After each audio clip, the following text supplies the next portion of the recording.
Hello and welcome. It is that of, the completion of the 28th day of November 2020. My name is Derek. This is the Money Charts channel. All bets and trades and of the like within each his own risk and their own reward. It's a trading video basically going over my strategy moving forward. So there's really only going to be one coin. It's going to be PivX. That is that of we'll see what Chainlink looks like because that's going to be talked about as well. As coins for potential day trades. So I'm going to be looking at Bitcoin, PivX, Chainlink as well. As I've been mentioning within Binance, they still have not got it set so I can withdraw anything, and it's at the stage where I don't even know if a human on the Binance team even knows that my account can even not do such. Basically, everything is so automated in the process, and they just don't get back to replies. I don't know what else I can do other than send a few emails here and there. I can post whatever on YouTube here and there. I can maybe sign up with Twitter. Well, I'm signed up with Twitter, but I could connect to Twitter, and I can maybe send some comments here and there in their Twitters here and there and say, hey, this is my account. Please check up on it. I can't withdraw, yada, yada. And then the final stage, anything in between, I don't know, other ideas after that. And then the final stage is lawyers and stuff like that. And that's one reason I look at the pros and cons to KYC. One of the pros I've always liked is if there's ever a reason you need a lawyer, you kind of want to have KYC done, stuff like that. Now I got about, as it goes, about 0.12 Bitcoin on there, about $2,000 worth, 0.11 change, or a little over 2,000 worth. And the values in there were some gains mainly from the Binance coin or not Binance coin, but a small gain. Basically, it's mostly that of the free Bitcoin Cash bonus that I got, as well as a couple trades value-wise, and then the day trade I've been doing with the Venus coin. That's what that 2,000 is. And it's in different things. It's in Venus coin, it's in Binance coin. I got a very small amount of PivX on there. And I got a lot of Theta on there. But why do I have Theta on Binance? And that's because when my account has been not withdrawing, I can still do everything else. And if you look at my account, you think, hey, everything's fine. You got your KYC done. You got a 100 Bitcoin withdrawal limit. As long as you're not looking at withdrawal history saying rejected. But once you go to withdrawal, you put in the 6-digit code for both email and the text message. Instantly, it says due to risk control that withdrawals are temporarily disabled. Now, it doesn't say anywhere on the account anything reason why you haven't disabled this. This is how it's going to be undisabled. So I have no idea how. If I get to the stage where it's undisabled, I'm at the point where do I really continue much, if even at all, with Binance? And it's going to be very difficult for me to want to. A lot of things I can work in with other exchanges like Huobi, Bittrex, and Poloniex. And I'm not KYC'd with Huobi. I have my cell phone worked with them, and I can... what I've done just now is I've deposited a few GRS into the site. I'm going to sell GRS for Bitcoin. Then I'm going to buy Theta with it, and then I'm going to try to withdraw the Theta. I see how it goes as, here's the screenshot. And it says that there's 213 that I put in just now. 120 confirmations, though. That is sick. It's going to be a waiting game. But you know what? That's fine. I just have to wait a little bit. But the thing is, I'm back to the charts again. The Theta that I have on there, and I have a 4-figure amount of Theta on there. 1,500, I think. 1,500 and change. I'm going to have to buy that 1,500 and change on Huobi and withdraw them. And then I'll sell that 1,500 on Binance. I'm getting a small amount of PivX. I'm going to talk about that strategy when I bring the chart up. Hang on a second. What's the 200? I got a text message saying the 213 GRS you deposited have been credited and ready to be trading. Already? Okay, well, let's just see here. Let's do a refresh here.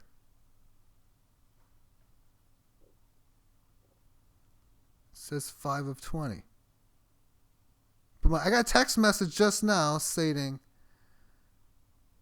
let's just go to, let's see what happens here. I mean, that's odd. I mean, is it, whatever.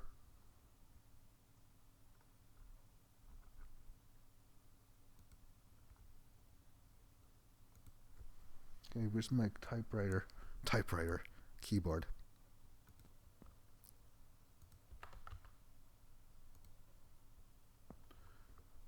Now, if it says I got my 213, I expect it's going to say I have 0. I mean, I got to wait for 115 or 112 or whatever confirmations. 0 BTC, of course I got that. Price, available 213, so I can sell. Okay, interesting. I'll do that later. Anyway, back to the charts again, going over Bitcoin, going over PIVX. And yeah, more on the strategy, of course, within the, basically the way it works is I want to sell theta on Binance and buy it for hopefully not more than I sell it for, or even cheaper, even if it's just 2 or 3 basis points or Satoshi cheaper. I just want to buy and sell at the same time the best that I can. I mean, even if I can maybe try to arbitrage it, that's something I could do maybe for fun, is try to arbitrage theta. I mean, if theta can have some pumps, maybe Binance can have higher bid mass prices, whatever, but that'll be the play, is to try to get that. But with Bitcoin, we've been having this decline that has occurred, but since the decline, it's been doing pretty well. We've had hit areas. Well, I don't know. This is because of how my keyboard is aligned. I think. Why? Well, there's PIVX. I can get to that in a bit. I don't know why it's doing that. I'm going to get into that in a bit. That was by... Anyway.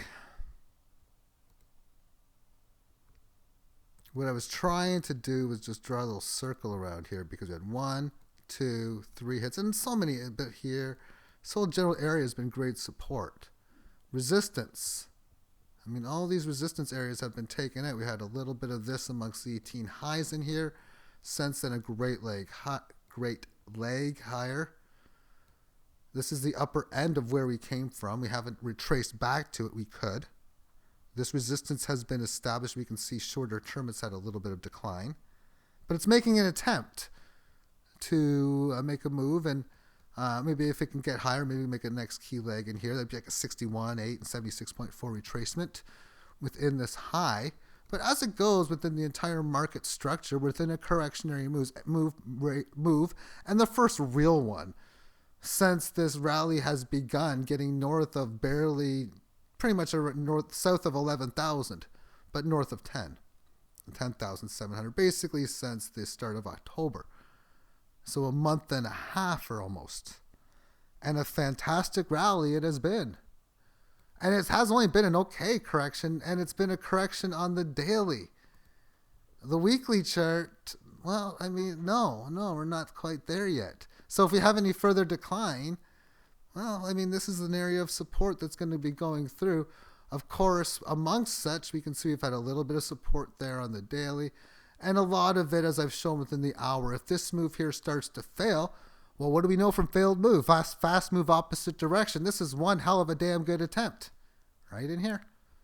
So if you see failure amongst this, which means it's not holding well somewhere around here, and you're seeing weakness in this general area, well, that tells me that this level of support is probably going to be very fragile to hold, especially when I talk about weak resistance all the time, or weak support, where you have some possible area where maybe you do something like this and that's that, or you just grind like this and whatever, and then you're going to go down because you spent little time here, and then you spend a shitload amount of time at this general area. Maybe again, spend like 8 periods here, 9, 12 periods in this area. Those are the type of ways of seeing where weakness would come in, and then you would be seeing where in stuff like on, well, the daily chart here, that you'd be probably breaking below here, and thus, yeah, you'd be down to here on the daily, breaking down below the 18 lows. It's probably going to be starting to decline, especially if you took a couple of days to do it. And in here, now you'd be starting to possibly come down and meet up within the 18 average. Okay. The monthly chart is still just a fantastic, nice looking stage with an excitation of the 18 average, which would be for a fantastic, monstrous move. We'll see if it does it, but I think it's highly projected that it will. These are the codes in which that I'm basically trading. Bitcoin Cash. It's staying. I love that coin. And oh my goodness, so thankful because this whole Binance experience. Like just recently there was the fork and the free coin. So I sent every single bit of my Bitcoin Cash, and it was a lot of them. And I withdrew them like, I don't know, a day before the whole withdrawal was locked. So thankfully, it's not like over 10,000 that I got on there, but it's only a couple thousand, thankfully. Bitcoin, of course, Bitcoin's, yeah, I got that, and it's in it's hardware wallet. Now, Dash is an interesting one because I'm thinking about unloading on my Dash. I mean, I really want to hold less coins. The reason why, and it's got an interesting look on the daily chart, like I might want to day trade this too, though. Yeah, I probably want to day trade this. It's the whole 51% attack thing, 50 confirmations, and I don't want to hold too many coins. DGB I like. It's not going anywhere. It's going to be staying. GRS I think I'm getting out of.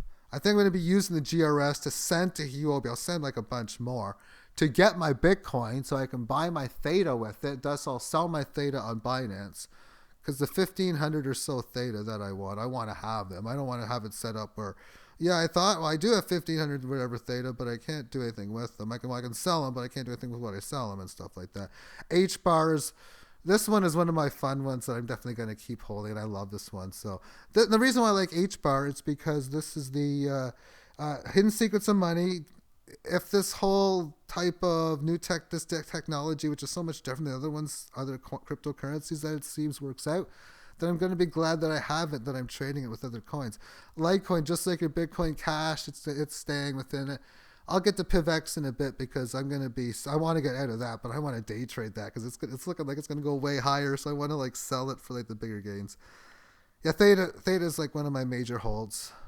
Ripple I don't really need, and I like its trade. I think I'm going to be trading that too. So I think Ripple, Litecoin, and Ripple, PivX, and Dash I want to day trade get out of in the next recent time, but I want to get it on the next gain higher because I think all three of them are going to go down. I don't see GRS right now going higher. Watch it now because I get out of it, just have a huge gain. I've been so patient with it for like 2 years almost, it seems, if not more than that. Maybe a year and a half, 2 years, whatever. I'm just trying to trade. It's been like not having those moves I've been hoping, but you know what, that's fine because I can just turn it into what would be just in good coins. I think are going to keep going up. Tezos is one. I've been accumulating that very nicely, and I don't mind accumulating more. It's something I might do if it's possible, but I've been holding that. And because I'm probably going to be getting out of the Venus trade here pretty soon. I'll sell my Venus, and what I'm going to be doing, I think, on Binance, like I got like $2,000, so I'm going to look at it like a poker site, like a fantasy football site. I'm just going to hope at some point I can withdraw out because every time those other sites I talk about, I've been able to do that in the past and currently still doing that with DraftKings, big time. But I can just withdraw my funds but I'm just going to play Chainlink there, hope it works out because the one thing I hate about Chainlink, it's so expensive to withdraw the funds. It's like $3 or so withdrawal fees. You know what? There used to be a show called In Living Color, and there was a thing called Homie Don't Play That. I don't think so. Homie Don't Play That. No. I don't play that, man. No, not me. Derek don't play that. I don't like these high withdrawal fees, and I wish I didn't give a shit back then, and I would have been like, yeah, I'm going to play that. Because Tezos, it wasn't all that expensive to withdraw. I mean, I spent 0.25 Tezos to withdraw what I did today, but you know what, though, big deal. Which means that would have been 13,000 at 1,326, like 3,300 Satoshi I would have spent. That would have worked out like 60 cents. You know, I look at it, you know what? I guess Poloniex is in business of like making money and they want 60 cents for me to take it off the site. That's fair market. That I can handle. That's like, okay, so be it. I think it was 60 cents for 0.25 of this, but anyway. Tezos doesn't look too spectacular as far as where the price is, but it looks spectacular to buy, I think, in my opinion. A decent volume here, but let's now move on to PivX. I think this baby's going to fly. I do. daily term time frame. Look, I like this volume that has just come in and play here compared to before. That's just fantastic. And it's doing it on a situation as it's attempting to do a rally. The whole thing about attempting to at least flatten the band out, well, it's even getting past that because we're seeing all the play at the 18 average of highs that's newly rising. And what a beautiful rally. And the thing about these rallies, because I was playing, it was an interesting day. Of course, this is still going on where I'm trying to play around with multiple exchanges. And it worked out that I was trying to like buy something cheap in one exchange I wasn't able to do. I first sold my PivX at an okay price. And then I'm trying to buy something else. I think that something else might have been Theta. I don't know. But I was trying to get it at a good price and I couldn't do it. No, it wasn't Theta. It was something else. But I wasn't able to get that price that I was hoping for. And then the price of PivX kept going down, so I'm like, screw it. I just bought the PivX and withdrew it back to my wallet. And I got a bit better of a price. So I got like 20 extra PivX or something out of the deal, or 30 extra. Anyway, that was just, I like the setup here on the daily. I mean, this thing has been getting its ass kicked, so yeah, maybe this is a failed move that I could just take I mean, that's the gamble. I mean, this thing can go sky high, so how do I play this from this point on? I think it's going to have a nice break. I think it's going to, because I like the way it's been showing the strength and the volume, it's going to, maybe it might come back more and have more of a correctionary phase, so be it. But, you know, I think I can still hold on to what I have and just play the day trading game. If it loses, I'm a gambler. I know what it's like to lose bets, but I also know what it's like to win bets. And I've done both of them on extreme levels many times in my life. I've won thousands of dollars on a day many times, and I've lost thousands of dollars a few times too. It happens. So my PivX is worth, it's, well, my hardware wallet says I got 1,400 worth, and I have a small of gravy amount on Binance, but yeah, it's a fun trade. Now let's go to Ripple again here, and it's pretty much doing the same thing, but probably a lot better and a lot more productive. It hasn't even touched the 18 average on the daily, but it most certainly has had a decent correction. 4,200 down to like under 3, and now it's back to 34 change. And we got this amazing volume coming in as well too. I do think this is the start of a dartboard rally. And I hope it is. I mean, and I know a lot of people watching this video is hoping you got your cryptocurrencies as well too. You're probably hoping like hell it is too. Oh shit! If this thing goes, I hope it has good moves. But you see the potential this thing has for a great play. So I don't think I'm going to unload on this. And I don't even think I should. I mean, I got this stored well in hardware wallets too. And the thing about Ripple is it's so damn fast to send to the exchanges. It's like literally you send them and it's 4 minutes, not even, like 40 seconds. It's available to sell. And it doesn't cost much it doesn't cost that much, like nothing from your hardware wallet and not that much from exchanges to get them off. So it's a pretty good coin that way. So I don't know if I'm probably not going to get out of this. I mean, I got enough GRS where I could buy my Theta. That's the thing. I got a lot of GRS. And just say, screw that. Just exit out. Buy my Theta, withdraw it off of the exchange, and then I'm good to go. And just hope that the whole Binance thing works out to my best. And yeah, day trade the PivX. Maybe try to figure some way of getting out of that, because I think that thing's got some good leg room higher. But the way I think of it too is, what's the big deal in the sense if you get out of something really at any given point for the most part, and you put into another cryptocurrency that you know is going to go up, well, I mean, you're going to be getting gains with that value moving forward anyway. And if you're right, you're right. It's got to be right. That's what it comes down to. And that's why I believe in the diversification. I mean, I've talked about this before. Like, we're just holding everything that you can. And I mean, I got gold, I got silver, I got Canadian fiat currencies, both in paper rectangles. I got paper rectangles. Paper rectangles. I got digital form. And if you were to take the mint value of all my non-silver pieces of 1 cent. Now I don't got many 1 cent pieces left. 5 cent, I got a lot of them. 10 cent and 25 cent, I got a good fair amount of them as well.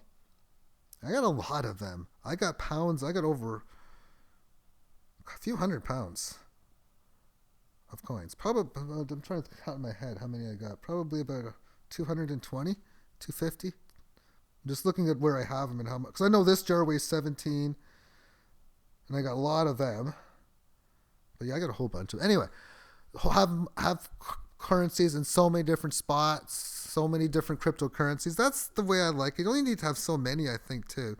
But really, if I just trade like Bitcoin Cash with I could trade with DGB. I'm already trading with HBAR. I'm already trading with LITECOIN.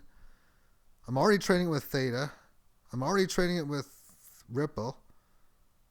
Am I trading with Tezos? I should be. If I'm not, I should add that together. But another way of doing it, I've like, I'll get my notepad, or I'll get my paint up. But if you just trade all your coins together, it's really easy math. Because I used to do this when I'm doing sports betting and getting every combination done. And that's like that of like, you have coin A, B, so you have 5 different coins as one example. And you can do the same thing with 6, 7, 8 the same way. So now I'm going to trade coin A with B, C, D, and E. And I'm going to trade B with C, D, and E, C with D and E, D with E, and so on and so forth. So now I got 4, 7, 9, 10 different combinations. Well, if I had another one, I would need 5 for 15 combinations. Another one would make 21. And then you just trade everything with everything. Sort of like the ways that I mentioned in the more information box. I never change that, but I have them in there because I think it's great information. It's the way I do it, so I might as well show how I do it. But I'm not going to keep on explaining over and over and over how to do it when it's always the same. I mean, this is another subject in itself with the way the world is in schooling. I mean, things like math and history and whatnot. How many times do I need to teach 5 plus 5 equals 10? Obviously, at some point, you need to learn it. I mean, you need to learn 1 plus 2 before you need to learn 5 plus 5. But basically what I'm saying is, once you teach it, you can have it recorded, and you could teach it for hundreds of years after that, as long as that information's still good. And then update it when need be. It's just math, and particular history usually doesn't need to be updated. And the way I trade is that type of deal. It doesn't change. I mean, yeah, things can happen here and there could be always a little bit of specifics with more advanced post-intermediate stuff, and then things that you pick up on here and there as well. But yeah, things on changes and such. And I'm back to the charts again, but as it goes for my personal portfolio, I'm in a situation in my life, as I look at it, where basically, and this has been even more so with the whole current situation, but for the last several years, I've been like just keeping it high-low, keeping it low-key for the most part within the whole social thing in the world for quite some time. It's just this year has just amplified the situation even more. Just going to wait for the shit to hit the fan type scenarios to go on. Make sure that I have what I need. And again, all my assets, gold, silver, cash, cryptos, have it all. And I do. I mean, I have an okay. I mean, I'm neither rich or poor. Let's put it that way. I'm totally middle class. I mean, I'm extremely at that level. I have to lose a lot or win a lot to get away from middle class where I'm at right now. But with that being said, I don't like to. I mean, when I look at everyone as the general thing, it's just I'm so much different than the entire world as I see it on so many different fronts. And I know a lot of people should be. Everyone is uniquely different, and the world does revolve around you or me. The world, literally, when you think about it on an advanced level, and I actually kind of do, but meaning everyone's got their own DNA, so much different. Anyway. Because of that, I'm just hanging in here pretty much all the time. It used to be, and it's always been, I hate going into stores. It's like, okay, if I'm going to go grocery shopping, I hope to get in under 15 minutes. And that's a long time. I like going to like those quick little gas station type stores where you can buy a quick amount of food, maybe buy a burger here or buy a sandwich there, buy this and that. And I can literally do it in 3 minutes, 4 minutes. That's my style. It's get in and out. And it's even been more aggressive now. So, I mean, I haven't talked much about the mask issues. I mean, I do wear them, but I barely wear them because I'm barely ever in a situation where I need to. I mean, I have to get blood work done sometime in December. I have to do this and that. That's literally how it is. It's kind of like, and I do have to go. I've MRI in January, and I got a dentist appointment. Oh, okay, but dentist appointment's not gonna be too bad because once I get in the office, the mask is off. Literally, you get out of the car, put the mask on. You leave like the gas station thing, you take it off. I mean, I barely wear them. I'm barely out. So what do? I mean, yeah, I can do a lot of day trading here and there, and I'm gonna do like probably that of Chainlink with probably Binance coin and just day trade that as the only thing on Binance. And then I got my DraftKings. I made a 1-year income in 2 months on fantasy hockey playoffs. I expect to do the same thing again in next year's hockey playoffs, and I plan on winning all other 10 months as well. Playoffs is 2 months. I'm hoping things will continue on within it. In the regular season, I'm expecting, and I could probably make a good 5-figure score in the regular season as well. So I can just keep on doing that, just as like your income, if you will. I got the trading thing here and there. I can just do whatever. If I can move a coin in from a wallet to an exchange and move it off the exchange, then I'll do it. Again, I moved 213 GRS into Huobi. I'll sell it for Bitcoin. Then I'll buy Theta with Bitcoin. Withdraw it off the wallet. If that all passes and my Theta's in my wallet, then I'll deposit a bunch more GRS and play the game. It's going to be sick because that just feels like that's just my luck. Because here's my fantasy football thought. I can play this guy that's just this massive, amazing play in fantasy football, and he's just so obvious of a play. And he has his worst performance, we'll say, of his season or career. Gets like 4 fantasy points, which is like nothing. And then the next week, you don't play him. You watch the highlights. Oh, he runs for 140 yards and 2 touchdowns, of course, because I'm not playing him. That just seems to be my luck, it seems. So we'll see what happens now, because there's a damn good chance that if you're watching this video and it's been a day, and I might not even have any. I might be all out. And then, of course, I'll be, as I say, just be trying to flip those other few coins. I'll be getting out of these babies and just holding on to my Litecoin, my Hedera, my Digibyte, Bitcoin Cash, Theta, Tezos. Have some fun with it. As far as fantasy is concerned, and also too sports betting, this is my intention. I want to be able to prove that I can become the best sports handicapper for one session in the world. And I say that because I think I can provide so much information as far as money management, betting strategies as well, like risk reward management, on top of what I want to do. The strategy is to be able to put out the absolute best plays. And an example of such is and a lot of times I know it's going to be like, you know what, you might have like an hour at best before I can give the information. And I know there's going to be, unfortunately, sometimes that might be the case. One example was back several years ago. I remember, okay, I'm living here, so this was my early times living here, so probably, what was the time when the Blue Jays made the playoffs? And they beat the Baltimore Orioles to do it. And they played the Orioles the next day and they got their asses kicked. Whatever that day was.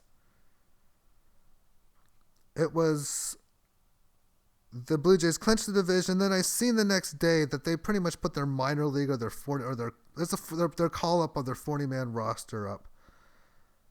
As baseballpress.com told me those were the lineups. And there was maybe 75 minutes until game. I knew I didn't have long to decide on this, and I know it's not even close. I had like minutes. I thought, maybe even seconds. Okay, Baltimore, bet it big, bet it big, bet it big, bet it big. The line was like minus 110, minus 120. It might even plus 105 or something. It was like, okay, this is like a dream. So you're just waiting for these spots that give you extreme ROI. That was one of them. And it won. Here's another situation. And I'll tell you my mistake here. I've given the story a couple times before, but I'll say it again.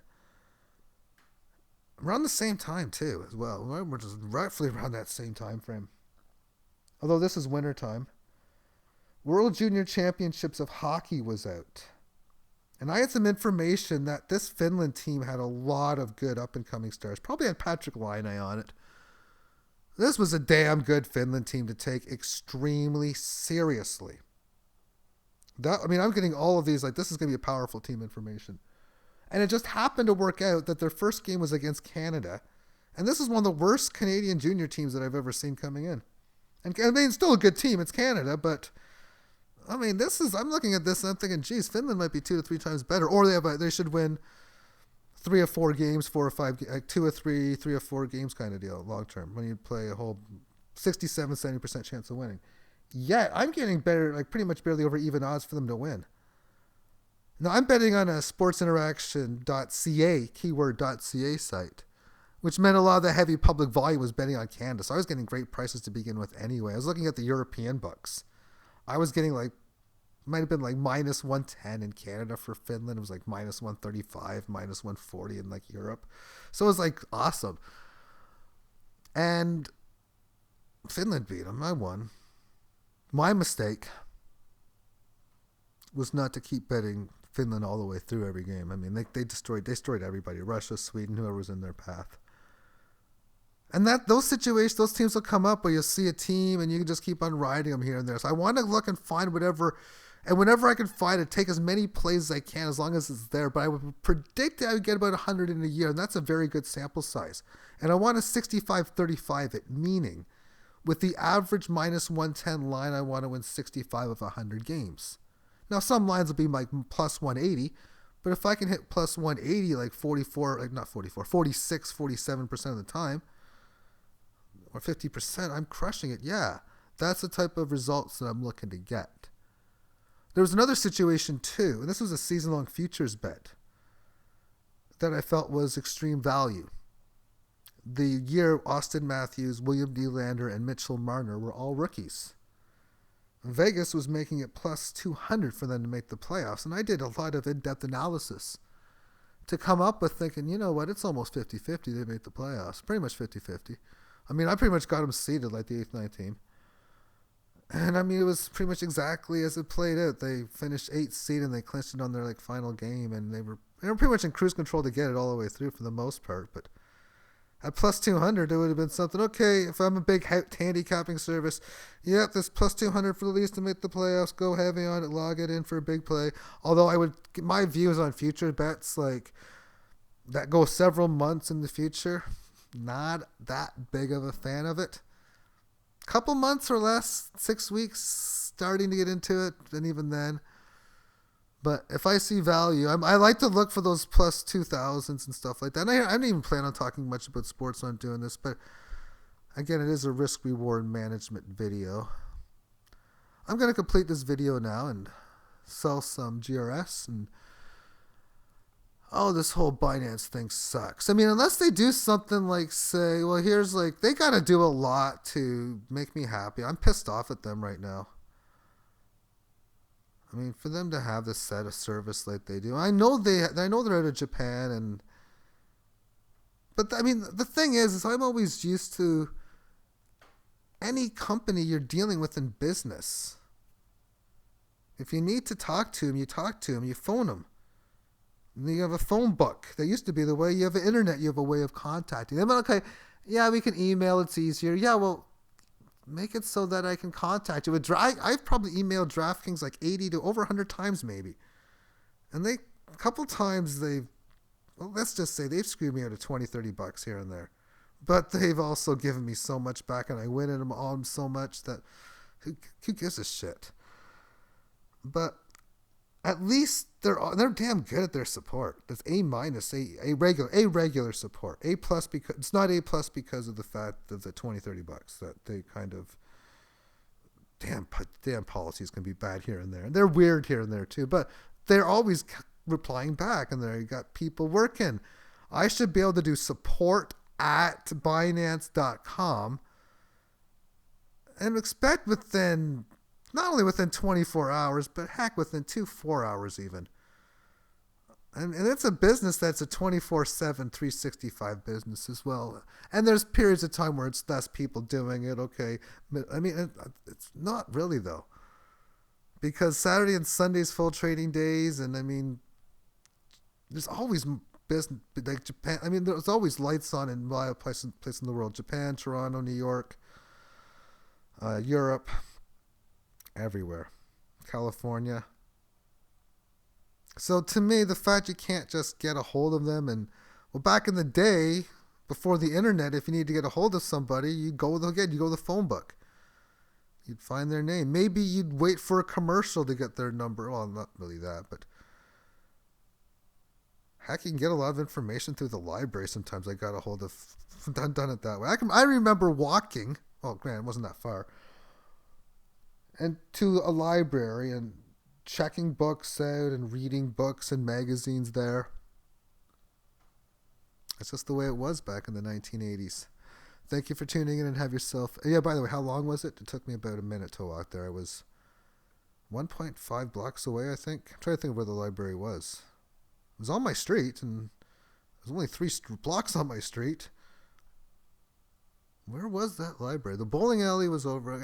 Everything was different back in the 80s, but times are changing. Times are getting different. I mean, one thing I want to talk about is the police stuff going on in my Ontario area.